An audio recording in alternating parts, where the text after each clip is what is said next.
Hey everybody, welcome to the Rural Revival Podcast. I'm your host, Deanna Larson. Today's podcast is with Karmen Smith. Karmen and her husband Jason own and operate Fort Payne Feed Garden in Fort Payne, Alabama. You're going to learn that in addition to the feed store, Karmen is involved with a lot of great things. She is one of the most inspiring people I know, and I know her story will inspire you too. So here we go with Karmen Smith.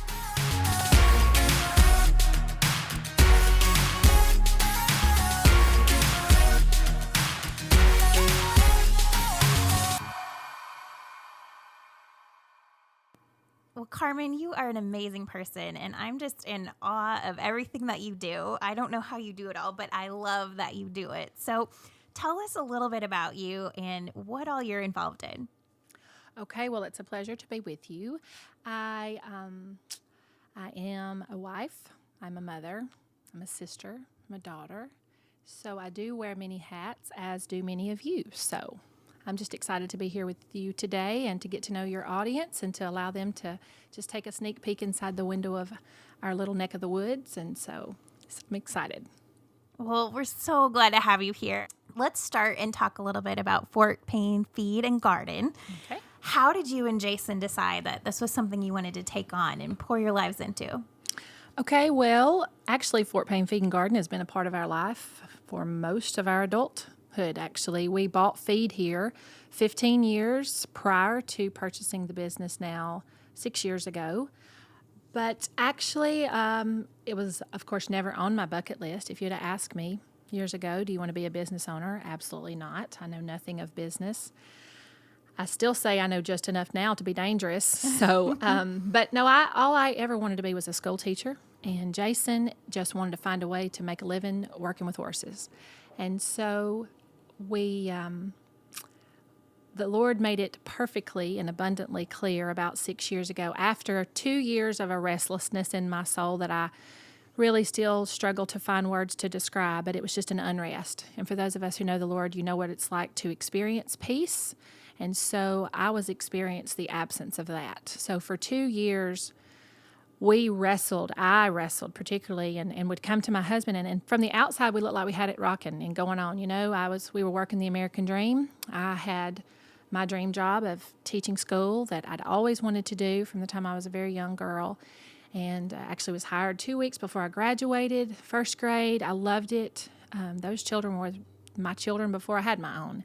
And Jason was shoeing horses and had a nice strong back, and life was good, and yet I was so unsettled. And so at night we would just lay and pray, and Jason was, he'd just try to figure out. Of course, women are complex individuals anyways, Yes. But, he'd say, what is it? And I said, I just don't know. There's something's not right, and everyone was healthy. But he said, you know what? God is big, and let's just pray big. And those were his words, actually. So we prayed and we wrestled. And then through a series of events, and actually 2 nights back to back, I was awakened in my sleep. And the first night that it happened, the presence of the Lord was so thick in the room. Seriously, I was afraid. I was afraid to open my eyes. I thought, one, I'm either going to be attacked, or 2, I'm either going to have a panic attack. I'd heard people talk about it. I'd never experienced one. But I lay there and I wrestled till I was physically and mentally exhausted. So I got up, grabbed my Bible and a journal, and I went to the living room. And my journal was full, so I ripped out the scrap sheet in the back. And honestly, I call it I did a heart dump. Anything that was on my mind and on my heart and whirling around in my mind, I just jotted it down on that scrap sheet of paper. I mean, questions, God, what is this about? Do you want me to homeschool? Do you want me to speak, write a book? I mean, refurbish furniture? I mean, anything that was in my mind at the time, I just wrote it on that scrap sheet of paper, filled the front full of questions. On the back, I said, Lord, I don't know the answer to these, but I know you know the answer to these and the ones I haven't thought to even ask yet. And so I rest in you, and I said amen, and I went back to bed. Well, the very next night it happened again, and I woke up, and I was pretty flippant. I'll be honest with you. I was pretty put out and just mentally exhausted with the whole thing. And I went to the living room, and I'm like, God, I'm done. I mean, I got to hear from you. I got to have a word.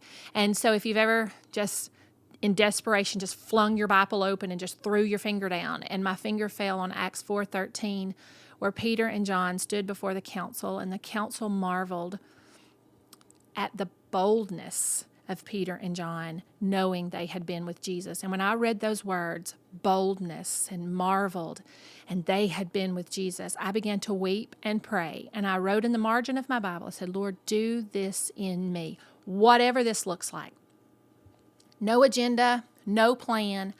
I want to live in such a way with such a boldness that others marvel at you in me. And I said amen, and I went to bed, and peace was restored. And day or two following, I went to my husband, and I was like, I got to quit my job. I've got to come home and homeschool our kids. And I remember he was sitting in one chair, and I was sitting in the other, and he threw both palms up, and he said, if you want me to have a plan, I don't have a plan. I said, I don't either. I just know that God is faithful, and where he leads, we must follow. And thankfully, he is a devout believer in solid rock faith, and he said, you know what? Okay. And so that led me home. And more prayer. Lord, use us where we are with what we have. The long and the short, I went on a short-term mission trip to Indiana, and I'm given the little book, The Prayer of Jabez. We start praying that little prayer when I came home. I said, you know what? This little book is full of stories of people's lives who've changed and been turned inside out and upside down because they prayed this simple little prayer. Why don't we pray this prayer and see what God does? And my husband agreed, and we started teaching it to our children, and so the four of us prayed. And that's what brought us to Fort Payne Feed Garden. Wow. And that verse actually hangs behind the register at our store and is a perfect opportunity to speak to people about how we believe that this is our mission field. It's not just a business. I say all the time that this business is as much about, it's actually more, a lot of days, about making disciples than it is even about making dollars. So That's incredible. Wow. so that's a shorter version of a very long story. So I love it. So all of a sudden, this is what you need to do. Mm-hmm. What was the store like when you took it over? Like, did you have any idea what you're getting into? Oh, holy smokes, no. The store had been offered to us. Tucker, our oldest child, which having our children is another story for another day, but we had been, the previous owner had offered this store to us about 7 years prior to, and was like, we were regular customers in here every Saturday, and we knew the guys here by name. They were good friends of ours, and they're like, this store, you guys need to buy this store. And we're like, no, thank you, but no, thank you. So we were very familiar with the products, but when you step on the other side of the line and you become the owner versus the customer, it was a whole different world, in a world that was very scary, overwhelming, and we knew nothing of retail. I knew nothing of, my joke is that, I do a lot of the accounting side and the bookwork side, and I tell many people that I felt those first few years like I was going to die like a troll in the attic up here trying to figure out QuickBooks. But I had a very dear friend of mine who I taught her twins years ago, and she knows QuickBooks and accounting, and she gave me a crash course 101 in accounting and began to teach me things about being reconciled, which to me, I knew nothing more of the word being reconciled other than being reconciled to Christ, not a bank account being reconciled. Right. So I knew nothing, but she was gracious and taught us and came alongside us. But the store looked very different then than it does now. Probably had half the inventory. It had, it'd kind of been let go, and the owner had moved on to a different place, and so it needed a lot of TLC. So it was a lot of cleaning out and starting from scratch. And a very simple way to put it is our first year of business, I say, was our yes year. Yes, we will buy with you. Yes, we will donate to you. Yes, we will advertise with you. Year 2 was our no year. We have to figure out how we're going to pay for year 1. No, I'm sorry, we cannot. No, I'm sorry. No, thank you for asking, but no. Year 3, we hit the panic button. Like, what are we going to do? We cannot pay what's expected to go out of here because there's just not enough coming in. So we actually sought lawyers, and we talked to pastors and friends and other business owners, and we were really in a state of panic of like, God, what are we going to do? I mean, to me, the word bankruptcy felt almost blasphemous. I was like, no, the Lord led us here. We can't do that, and I'll tell you that we'll talk more obviously about family, but I asked my husband, I was like, you know what? We've done all that we know to do, and yet we haven't done the thing that we know works best, and we need to pray, and we need to call other people to pray. And I remember I asked him if he would be okay if we had told my family, my mom in particular, my dad, that, we were having a tough time, but they didn't know the extent of it. And on a Sunday night, we meet at my mom's on Sundays for supper. I said, do you mind if I share with them that we are in a bad place, and ask them to pray with us? And I still think about it, and it makes me cry. And he said, sure. So we did. And we humbled ourselves, and we told him, we said, look, our little feed store is in trouble, and we need you to pray, because this is bigger than any of us. And so we piled up literally in a monkey pile on my mom's living room floor, and we just began to pray. Kids prayed, my mom and dad prayed, we prayed, my sisters, their husbands. And I will tell you that year, our third year, was the first year we began to hold. And now we have seen a steady and tiny little growth each year since, which just affirms that prayer changes everything. Absolutely. So that's incredible. So as you've gone along, then, like, are your customers, are they good about telling you what they want? And kind of, does that help guide you too? Absolutely. Because neither of us had any type of formal training, no business degree, no background in retail. Jason brought a lot of customers with him, being a farrier, which Farrier. Farrier is one who shoes horses. So he brought a lot of his customers who had been using him almost as a vet, began buying their feed here with us, because they knew him, they respected his knowledge, and valued that very much. So he brought some customers with him. There were already some existing customers, many of them who we knew, having done business here ourselves. And then, yes, I've being a people person myself, we ask them often, how can we better serve you? What products do we have, or do you wish we had that we don't? We've done some online surveys, and but really just getting to know our customers has been the best thing, to just really take the time. And we say that a lot. Not only do we know our customers at this point, we know a lot of our customers' pets, and we know their pets' names, and now we know what vehicles they drive. And so, taking that time that you don't find online. Mm-hmm. Our tagline here is "Come experience the difference," because there is just something different about coming into a little store like this, where you really feel like you just step back in time almost. Mm-hmm. But just taking the time and letting our customers know that they are a valued part of this team, a valued part of this community, and that we tell them very honestly and quite often that we wouldn't be here if not for them. Yeah, and you honestly can feel that when you walk in the front door. Mm-hmm. You just Good. You feel at ease, you feel at home. Good. And you feel loved. Good.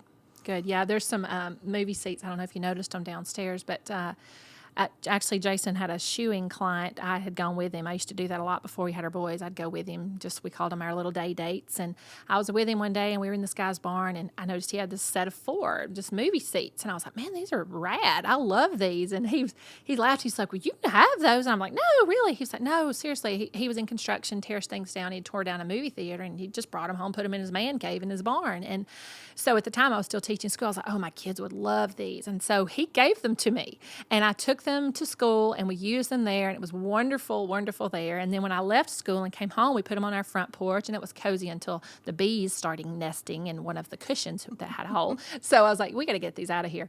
And so we brought them to the store. And now, we have locals that come in here every day. We got some guys that bring their Jack's biscuit, and they come and they sit in those movie seats, because we got some that aren't married. We have some, widowers and widows, and even that just come and sit, and just, they really are a part of our family. I mean, this is just an extension of our biological family. This is our business family. So it's good. I'm glad that you've experienced that here already. Yeah. So obviously you shared a little bit about some of the challenges. What would you say is the biggest lesson you've learned so far? Jason, my husband, I say I live in fairy world, and he's very much a realist. But I went into this business just thinking, we'll just make it cute. We'll just make it cute and kind of general store-ish and very Cracker Barrel-ish, and we'll put some feed in here, and I love vintage and antiques and plants and that kind of thing. But we saw very quickly that those aren't the things that sustain us. So I'm very thankful that my husband is the voice of reason here, really. He said, cute doesn't pay the bills. So, just a lot of what we've learned truly and honestly, and as you talk to most business owners, has been trial and error. It's getting products in here. If something sits stale, if it's here too long, we're like, you know what? That may be cute, but it doesn't cut the mustard. It's got to go. So, we quick sell it, we reduce it, and we get it out of here. And then we learn from that mistake and we don't repeat it, or we try not to. So, we've made some big mistakes and some little mistakes, but we've just tried to make it a practice to learn from those and just not do them again. So, but honestly, a lot of things you don't know until you try them. Right. So there's been a lot of that. And we talk with other business owners. We're not too proud to do that, because I think it's, especially in small business where your pockets aren't deep, it's very important to work smarter, not harder. A former principal of mine used to say that. And so, I'm like, listen, what pitfalls have you experienced? Or here, let me share some of mine. So, we try to, not only just in doing that with our customers, but just fellow coworkers and friends and business owners to just get together often and just share, our strengths and weaknesses. And I think that's a key, is just focusing on how can I learn from it? Yes. Like, even if it didn't work, you can always learn something from it. Yeah, absolutely. I think it's important that we do that in all areas of our life, but particularly in business. You've got to be willing, because none of us have it all figured out. You can have the best training in the world, but the statistics for small business ownership, particularly one that started from scratch, it's sad. It's depressing. Don't look at the statistics, okay? But, thankfully this business was here, and it's been established part of this community for almost 50 years, actually. So, we weren't starting from scratch, but in a lot of ways we were, because what it was when we first bought it is not what it is now. Mm-hmm. So. Well, changing gears a little bit, you are also an author and a speaker. Yes, I am. It's another hat that I wear. Yeah. Tell us about that part of your life. Okay, well, that also would never made the bucket list. Mm-hmm. Again, I was just going to teach school, and I knew I wanted to have some kids and marry a cute guy someday. So, let's see. When I was home, I come home after wrestling with God and Him just kind of settling that in my heart. And okay, I knew that coming home to homeschool my children, which, again, is just completely of God, because I declared for many, many years that I'd be a better mother because I worked. And I actually told my friend years ago, if you want to raise weird homeschool kids, that's your business, And then God did a work in my heart. Now I'm raising my own weird homeschool kids. But it was just one of those things that when I came home, I began to pray, Lord, use me where I am with what I have. I love people. I love women. And where I was teaching, the women there, they saw us through some of the hardest and darkest seasons of our life, through infertility and losing a couple of children, and then through the births of our children. And then I was on extended bed rest with both of our boys, Tucker for 18 weeks, Jake for 26 weeks. Those women had fed us, prayed with us, visited me, kept me sane, cleaned my bathroom, bought groceries. So, I loved ministering and doing life with those women. So when I came home, I missed it terribly. I missed that sisterhood. And so I prayed. I was like, Lord, I know that motherhood is a glorious work, but I'm lonely, and use me. And so in my quiet times with the Lord, because I'm an avid journaler, I would just, wrestle this out with the Lord. I know that I'm here, but surely you can use me. You're a great big God, and your resources are limitless. I know that you can connect and bring people across and bring them to my house, or send me their way, and just praying that consistently and writing that out in my journal. And it was like I just kind of began to see, without sounding very mystical, I kind of just started to have these ideas, and I would just jot them down. I'd flip to the back of my journal and I'd write them down.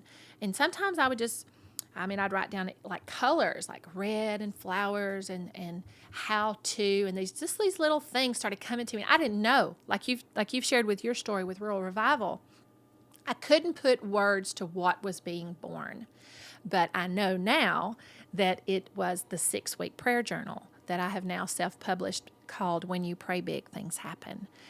And how that first little book baby was born. And I was actually having coffee one day. Again, through that prayer, Lord just, set me one coffee date at a time and let me encourage, because that's definitely one of the gifts that Lord has given me, just to encourage women. I love encouraging. Real stories, real life, real faith is the tagline for my speaker page. But I met this friend of ours for coffee. She was kind of downtrodden. Just, again, she wanted the Lord to use her. She didn't feel like her gifts were being used. And I was sharing with her just, being at home and missing that connection with women. And we started talking graphics and how-to, as in journaling. And I said, you know what, do you journal? And she was like, no, I buy the cute journals. I put them on my nightstand. I get a page or two in. And I'm like, yeah, I know. I used to do this, over and over. I do the same thing. And so I was like, what would help you to journal? And she was like, I don't know. And so the teacher in me kicks in. I'm like, would it help if you had like a how-to? And so then it's like God just began to connect the dots. And through a series of coffee dates with this friend of mine, that's how the journal was born. I had taken a curriculum that I used to teach with the children at school and teaching first grade, teaching children to read. It was called Read Well, and it was the process or the infrastructure for that curriculum was I, we, you. I do it. We do it together, you do it. So it was modeling. And so I just took that practice and I thought, you know what? What if I put this in a journal? Maybe if I share with people some of my prayers that aren't perfect, but it's God's word, salt and peppered through a prayer. So if I take what I've done out of my own journals, because I know that prayer changes everything, but does everybody know it? And if they knew how to do it better, would they be more apt to do it? So I just took that, those past experiences and then that burning desire of just wanting the Lord to use me. And we worked together, and that's how the journal was born. When you pray, big things happen. And I just cannot get over the things that the Lord has done, because that was all born, again, from that prayer. Use me where I am with what I have. I had time at home with my kids.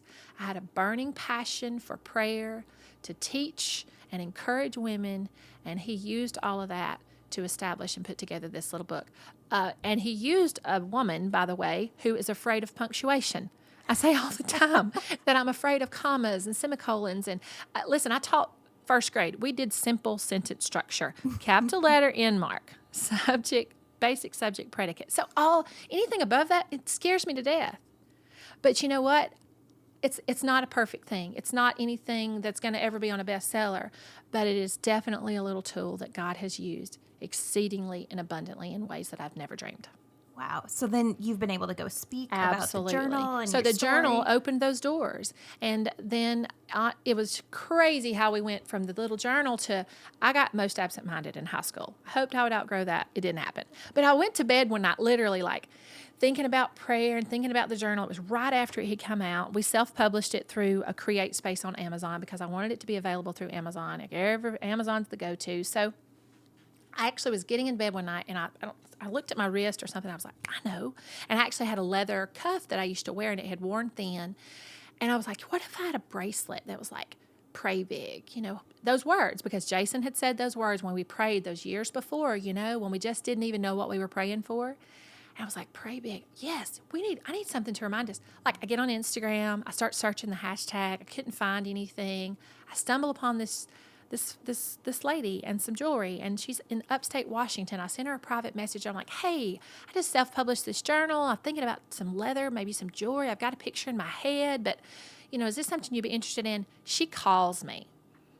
We have revival over the phone. She now is the jewelry maker for all of my jewelry that's with the product line that has another thing that would never have made the list. It is only of God and for his glory, that now she takes her gifts and talents and small business, and we were connected online. We've never even met in real life now. We've been working together almost coming on 3 years now, and it's crazy. And her jewelry with my hashtag, we did trademark hashtag pray big. With that, God it's just going everywhere, and we're just blown away. And again, it was through prayer and just scary steps of obedience, just one scary step at a time. That's incredible. And then are you working on another book? Actually, I am. Yeah, like the big book baby. It's going to be the book mama. Yeah, I'm not supposed to say that, but I never dreamed, and I still have a hard time even letting those words escape my mouth. I am definitely a speaker who writes versus a writer who speaks. I'm much more comfortable speaking, obviously, than I am writing. But this has been that thing that will not let me be. I know it is of God. I've begged him to take it away. I've begged him to let somebody else do it. I'll even give him the idea, but he won't leave me alone. And so I have worked, and I've attended conferences, and I've prayed, and I've cried, and I've met with people, and I've started over. And yeah, it's a work in progress, but we're now closer than we've ever been. so exciting. Yeah. And you also do, I love this, Facebook Lives. So you have a separate Facebook page for this part of your life. Yes. And your Facebook Lives, they're just very entertaining, but you share lots of great things that I think just apply to lots of aspects of our life. So I know recently you did one that talked about dreaming big and not being afraid to do the things that scare you, which has really been a big theme of our conversation today. But how does that fit into everything that you've done, from taking over to the store to writing the book, all that? Yeah, the thing about me, again, that goes with that tagline is just to be real. And I think the online world has become such a messy, complicated thing. And we definitely have the love-hate relationship. We were just discussing that with the online world. And so I just felt like this was a platform that the Lord really just began to establish years ago. When I first did the journal, several people who were a few steps ahead of me were like, you got to have a website. You got to have a brand. You need to have your name out there. When I was just beginning to talk about writing the book, the manuscript. And so I started KarmenSmith.com, Karmen, Smith.com. No one spells my name correctly, so I just introduced myself and began spelling it. It's just natural. But KarmenSmith.com was established several years ago. Actually, the original name was Blessings Beyond the Barnyard, because the year when I came home and we did some farm camps, and we were there with the kids, it was a fun way for me to stay in contact with those coworkers of mine. I'm like, look, I've started this little blog. I don't even write in complete sentences. Like, I really didn't. Like, I wrote in phrases. Because, again, I told you I was scared of punctuation. So, it started out as Blessings Beyond the Barnyard, but then we transitioned into my name, KarmenSmith.com.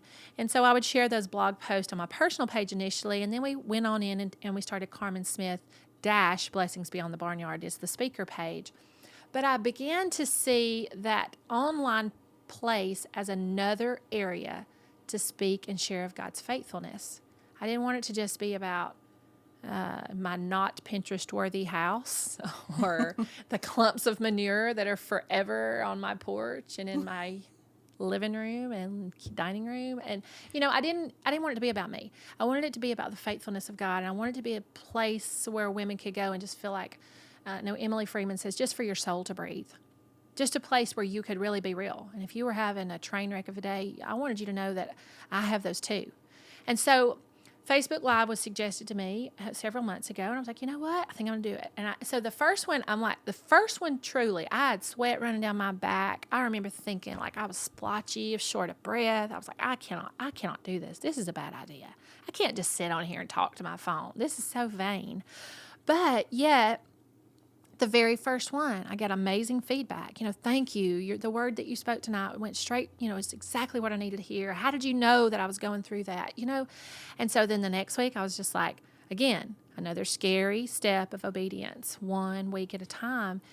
And God, over and over and every week now through multiple women, He affirms, yes, this is my next best yes for you. And so it's just now become a place where women can come. And I've got lots of women who come every week, and they feel like, that we're meeting over coffee. It's like our standing coffee date or our standing, pajama party. And because I'm real. Like, a lot of days I cry. A lot of days I'm disorganized. A lot of days I'm excited.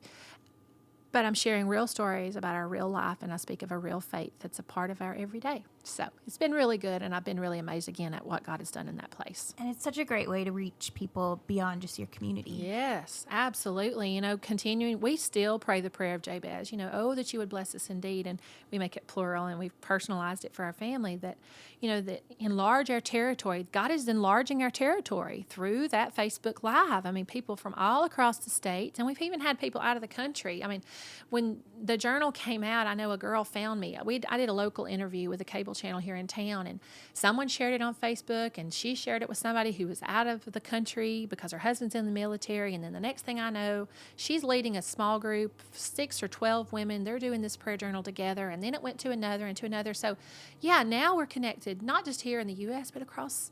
That's one cool thing about the internet. It is a great way that we can connect. And I use my page and these Facebook Lives to make it a space of authentic and transparent connection. You don't have to come here with your mascara on and your junk all together. You just don't. It's perfect. Well, recently you told a story about your son riding a bull. which kind of ties into all this. So will Yes, you he tell us did. a little bit about that? Yeah, I wish I could think of the world champion bull rider, what his name is, but my son is absolutely convinced he's fixing to just bump him right off the stage and be the next world champion bull rider. And he's going to be all of 12 tomorrow, too, I might mention. So, yeah, listen, I don't even know. Of course, we live on a farm, so, livestock, cattle, horses, and aggressive turkey. If you've seen my Facebook Lives recently, we have a very aggressive turkey. It looks just like one of Joanna Gaines's turkeys, which hers looks so sweet and docile on TV. But I'm going to tell you what, mine's straight from the pit of you-know-where. So well, that's another story for another day. But yes, farm life is very much a part of our life. So my son just decided here a couple months ago that he was going to be a world champion bull rider. And so he just began to work the plan and talk the strategy and,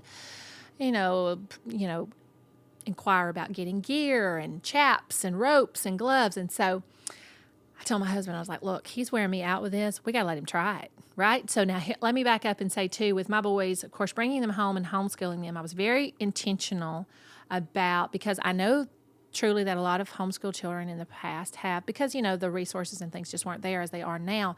But I was very intentional about encouraging my boys to do one brave thing a day. I didn't want them to be backward and shy.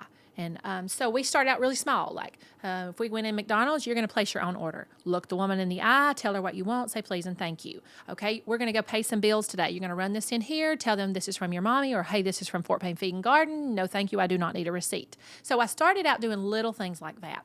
One brave thing a day. Okay, well, the next thing I know, they're building their own tree house up in the tree, and they're hoisting pallets. And so they start, they're building and they're climbing and they're exploring and adventuring, and actually they have their own hashtag. It's called Adventures of Tuck and Jake, because that's truly, they're always doing something. And so, I've been training him for a brave life, all of his life, and now this one kind of snuck up and bit me. I didn't see this one coming. So, he says to me, Mom, I'm going to ride a bull. And I'm like, oh, okay, yeah, that sounds good and everything. It's like, no, Mom, really, I'm going to ride a bull. And so I said, okay, all right. So, and then I was like, no, he's serious. So I told my husband, he's really serious. And I was like, I don't even want to just ride any bull. So we had a couple of bull calves at the house. I'm like, you know what, let's just start here. Like, surely, it's not too far to the ground. I'd rather him do it here than go off to somebody's house. I can't see it, and I'm not a helicopter mom. I'm not, because my husband won't let me be. So, Jason rigged him up a little ready-made bucking chute at home, and there was nothing to do one Sunday afternoon here. It's now been about 6 weeks ago, but to ride this bull calf. And the first one, he rode it like a champ and dismounted, and it was beautiful, and we videoed it and put it on Facebook, and it was great.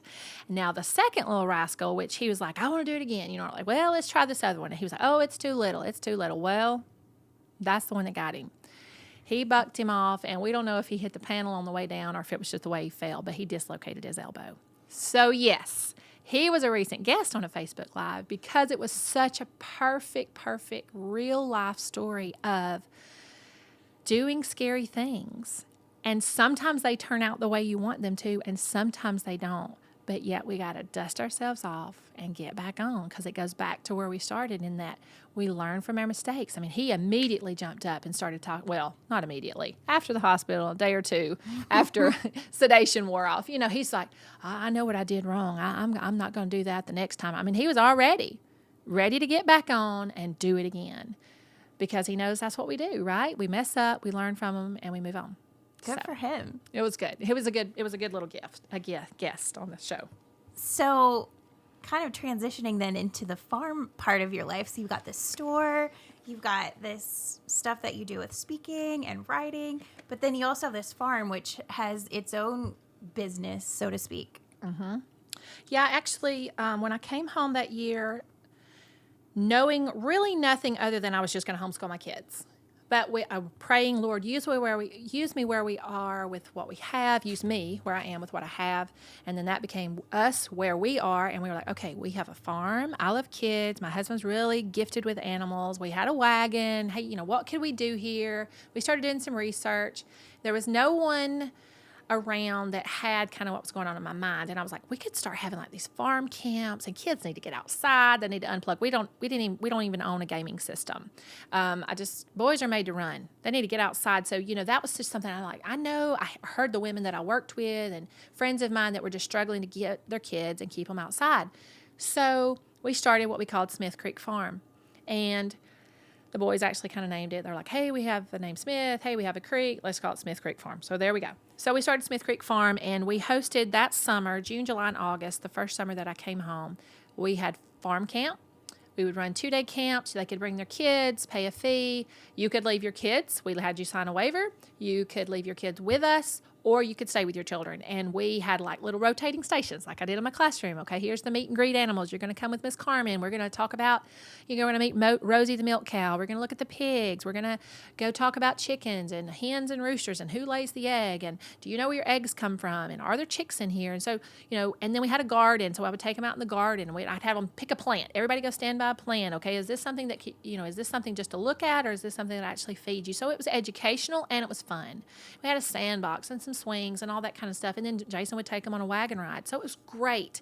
And it was very well received. And we just saw real quickly we were going to have to cut some trees, go big, or go home. And so that was in August. Before we started praying the prayer of Jabez in September, which led us to the store the following January. So we do not have as many events now on our farm just because of the lack of time. But obviously, the farm is a great place of solace for us. Going home and doing chores in the afternoon is a great stress relief. Jason, it's definitely where he goes to unwind. And he said for years, he'd rather work with a horse any days because they don't talk back. So true. Yeah. So it's really good. And there's just endless lessons for our boys, just character development. And so it is peaceful. We do have a pond. And so we're very thankful. Very thankful.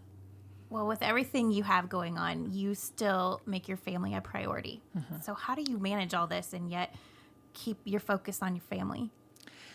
Well, we just do that. I shared a little with you in that family. I have my mom and my dad, thankfully, and Jason's parents too are both married many, many years, and neither of our parents are perfect, but they have both modeled commitment, and family was very much a part of my everyday. We sat around the table. Jason's family was the same, and so even though we are polar opposites in every way, Jason and I are, except our faith and the way we rear our children, it was just a non-negotiable for us.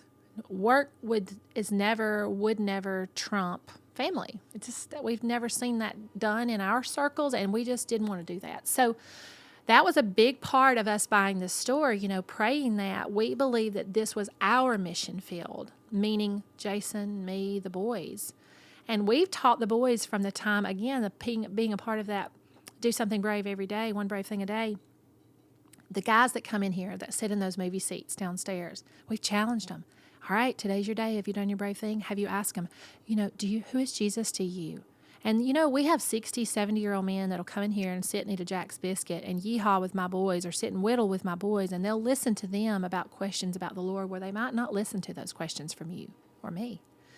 And so we've just made the boys that they're just a part of this. And as I shared with you, this is as much to us about making disciples as it is about making the dollar. And so it's a non-negotiable.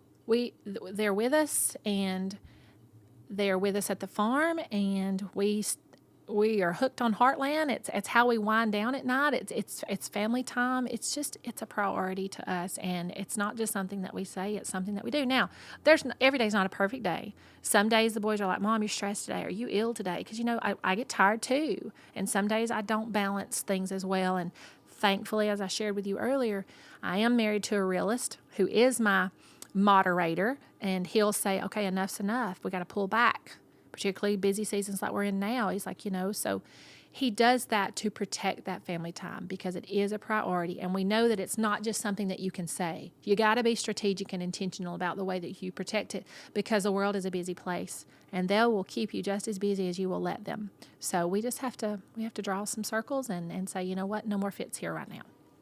Well, your lives are all very ingrained in this small town of Fort Payne. What is it that you love most about this community? Well, these are our people. I mean, what's the cheer song? You want to be where everybody knows your name? Well, you can hardly throw a rock here that we are not kin to somebody or we don't know them from either having gone to school with them or me having taught their children or Jason having shod their horse And my sisters, I have one sister who was a banker at the local bank here for 18 years and another who's a nurse. And so both of us being born and raised here, these truly are, these are our people. And we've grown up with their kids and we've gone to church with them. And now we're doing business with them and for them. So we share that all the time in this small town America, in this little brick and mortar store that, it's getting harder and harder to compete online. And we know that that's really an unrealistic expectation. We'll never be able to compete online. But what we can do is give you an opportunity to come and experience something different. And that is our tagline here at the feed store is, come experience the difference. We want you to know that you matter to us, that we know that you are who puts food on our table, and we value that. So guess what? We will give to your fishing tournament because you buy with us, and we want to support your scholarship program, and we want to know that your wife has fallen and she's hurt, and that, we had a local customer here, a very valued customer. He just had a heart problem, and we are his family. So, he called us. I need, bring me something to eat, he doesn't have, we are his people, and we want him to know that he is our people. He's as important to us as we are to him. And I hope that people come here experience that because we are genuine. We are genuine when we say that. We know that if not for this community, we would not be here. So those aren't just words that we say, they're words that we mean. Well, that's really clear. You can tell that when you're Good. here, and Good. It's awesome. What would you say to someone who's thinking about taking a leap of faith like you did with the store, jumping into a small business? Pray, and pray some more. No. Ask God, are you sure? Are you sure? Are you speaking to me? No, really. Prayer is what led us here. Prayer is what sustains us because we know who we're praying to. People care. What is it? Simon Sinek says, people don't care what you do. They care why you do it. I think you have to be very careful. Are you going into a business? Is your dream, is this passion the thing that won't leave you alone? What's it for? Do you want to make money? You want to make a difference? Listen, I know money's important. Listen, I look at the bottom number here every day. Sometimes it's exciting and sometimes it's depressing. But I would say if it's that thing that won't leave you alone, and we knew in praying that prayer, enlarge our territory. The Lord speaks to us in different ways. He speaks through his word, through other people, through circumstance. For Jason being a realist, through circumstance. God usually uses circumstance because things have to really kind of make sense for him to know that it's of the Lord. The Lord uses people and his word, obviously for both of us, but for me particularly because words are kind of my jam. So he made it very clear that this is the place that we were supposed to go. So, you got to know my sheep hear my voice. So however the Lord speaks to you, you got to listen to him. You got to be still. You got to listen. And then ask him, God, how could I use this space, this place to bring you honor and bring you glory? And then if he makes it clear for you to go, you better go because God blesses obedience. And I pray all the time because I am afraid a lot of days. I pray, Lord, help me to be more faithful than fearful. Help me to be more faithful than fearful. And so we take one scary step of obedience at a time. And to pray without ceasing, to find people. I just met with a girl last week, a couple weeks ago actually. She told me, she was like, I got this idea. I'm thinking about it. I'm thinking about starting a small business. What do you think? So I met with her and I was like, how long have you been thinking about this? Have you prayed about it? Is this something that you want to do? Have you talked to your husband about it? So we just kind of started from there. I was like, have you been writing these things down? Ask questions. Find other people that are in a similar place. Ask them how long you've been doing it. Their mistakes, their pitfalls. Again, working smarter, not harder. And, just continue as you research and do your homework. And if it just won't leave you alone, then you do it. Then you do it. And you cry out to the Lord every day and you ask him to give you wisdom. And when you mess up or you fall off, you dust off and you learn from that and you keep going with your eyes fixed on Jesus every day. That's how we're doing it here. Yeah. You shared with me a story about a lily pad game sort of thing, but that was a great analogy. Yeah. It was years ago. My mom took my cousins and aunt. We all went to a water park. Well, my mom and aunt do not swim well. It's a generational thing, but that particular day, the day about passed us by, and my mom was like, well, I'm going to find a ride. So she chose, it really wasn't a ride, it was a walk, but it was the lily pad path. And I remember standing in line, and you would watch people. They would go from one side of the pool to the other, and there was these floating discs, and they had some monkey bars ahead, so you would hold onto the monkey bars, and you would walk. So the person in front of you would step on the lily pad, and it would go under the water. So you didn't know where it was going to come back up, to the left, to the right, ahead, behind. Would it get entangled? But you knew it was coming back up because it was hooked by chain to the concrete bottom of the pool. So for me, this business, and having since prayed that prayer back now 6 years ago, Lord, I want to live in such a way, with such a boldness, that others marvel at you and me. Well, that requires faith. Just like, stepping out on faith, not knowing where that little lily pad was going to pop back up. It was just moving forward, unsure of where the next step would be. But it was moving forward in faith, one step at a time, one day at a time. And so that's what I had a friend that I taught with. She was like, "Oh, you knew you were gonna buy the feed store when you left school." I was like, "No, I really didn't. I did not know. I didn't know I was going to write a journal. Didn't know I was going to start speaking at churches and conferences and camps. I had no idea. None of that was even on the horizon. It was not even in the clouds for me as far as I was concerned. All I knew is that I needed to come home and mother and teach the children that I'd begged God for. That's what I knew in May. June and July, I knew that, hey, farm camp's working. September, I'm going to go to Indiana on a mission trip. Come back, we're praying a prayer. And it was just one day, one faith at a time, one faith step at a time. Karmen, your story is so inspiring, and I really believe that this is going to touch a lot of people. And I hope that it gives them the courage to take that step of faith, to not be afraid. If, I'm with you, those things that I know that I'm supposed to do, they just won't go away. And that's for a reason. Yeah. And so, and before we leave faith, the topic of faith, the scripture is very clear. God is very clear in his word that it is impossible to please him without faith. So, for those of us, I know, particularly being women, we like to see. We like to see the plan. We're planners, or some of us are, not so much for me, but we like to see that, this is going to happen. Oh, well, there'll be this much money in the bank. Oh, well, what about this? Well, listen, the year that I left, that was the first year like the recession, and I was our primary breadwinner. I had our mortgage, I held our insurance. My husband's job was very risky. One kick, one horse could put him in the hospital for, who knows, endless days. But it was, again, that thing. Wouldn't leave me alone. We'd been praying big. God speaks. We hear his voice. Okay, you lead, we follow. That's faith. We couldn't see it. My mom's a quilter. I share this story often too, in putting all this together. She's a quilter, and I have watched her quilt, grew up going up to my great Aunt Ruby's and laying under the quilting rack and watching guiding light from the floor, but just watching them literally stitch one piece together. And then, before you knew it, there was this beautiful masterpiece. And I have a quilt that I bought at a yard sale years ago, and actually the pattern to that quilt is called a crazy quilt. And I'm like, well, how fitting that would be my favorite quilt on the planet, because I feel a lot of days I'm more crazy than sane. But that particular quilt, it's so abstract. There's no rhyme or reason to it. It's just, you can see one hand-stitched piece at a time, but it is a beautiful velvet felt pieces, all different. And so I think about what's happened over our life over the last 6 years, and I think it's just been one little piece at a time. First it was homeschool, then it was the farm, then it was the feed store, then there was the journal, and then there was speaking, and now there's this, this other things and projects, and we don't know where we're going.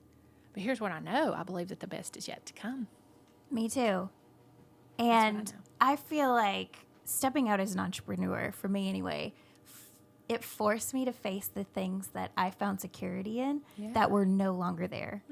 But in going through that process and having to face that, it has been the best thing that's ever happened to me, because I realized that that was a form of security for me that I needed to let go of and just trust, like you said, one day at a time. That song you grew up to, you grew up in Iowa, Trust and obey, for there's no other way. Yep. Trust and obey. We trust Him for the things we cannot see, for the things that do not make sense to anyone else and that dare very much appear crazy to the world, to the watching world.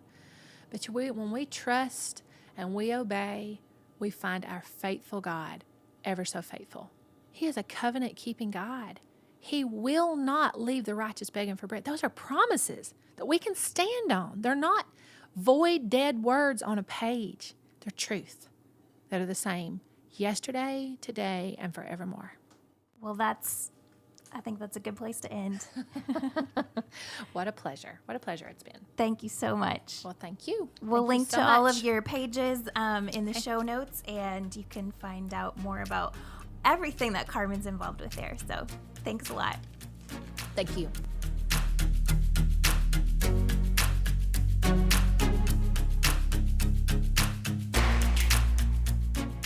Well, I don't know about you, but I was totally taking notes as Karmen was sharing her story. There were so many great one-liners in this podcast. A few of them: what is your best yes? Do one brave thing a day. Use me where I am with what I have. And take one scary step of obedience at a time. I hope you are as inspired as I was. Thanks again to Karmen Smith for being on the podcast today. You can follow along with her journey through the links in the show notes. Also, be sure to check out the YouTube video on their website. It's so adorable with Karmen and her family, and you can just get to know them a little bit better. So thanks again for joining us. We'll be back next week. Have a great day.